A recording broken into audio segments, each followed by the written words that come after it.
น้องๆนักเรียนมาทุกคนสาวครูซื้อสาวครูสุดสมรมโนวงศ์หรือครูตุ๊กตาเนาะประจำอยู่ชั้นประถมห้องป .2 เนาะสุขเรียนปี2021หา22นี่สำหรับการเรียนการสอนของพวกเฮาเนาะแม่นจะได้เรียนทางออนไลน์เนาะการเรียนทางออนไลน์นี่ก็มีความยุ่งยาก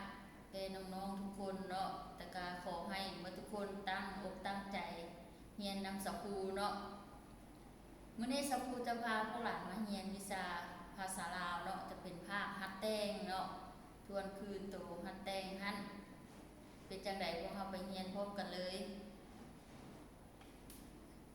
ตัวนี้เป็น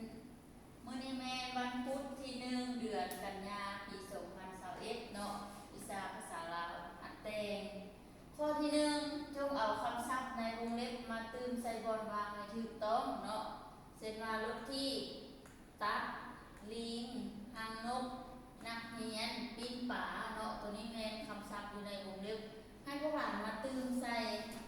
บอนวางนี่ให้เหมาะสมแล้วก็มีความหมายเนาะคือตัวข้อที่1แม่นค่อยขี่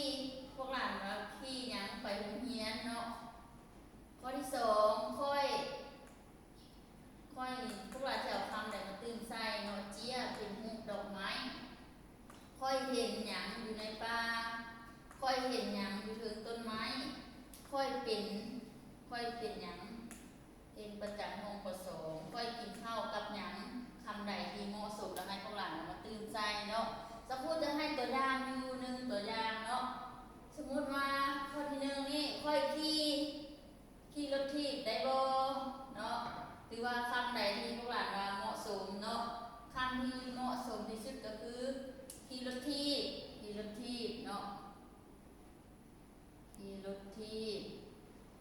อันนี้แม่นเป็นตัวอย่างให้ข้อที่1หลังจากข้อที่2ข้อที่3ข้อที่4ข้อที่5ข้อที่6ให้พวกหลานโซ่เอาคำศัพท์อยู่ในวงเล็บนี้มาตื่มใส่เนาะ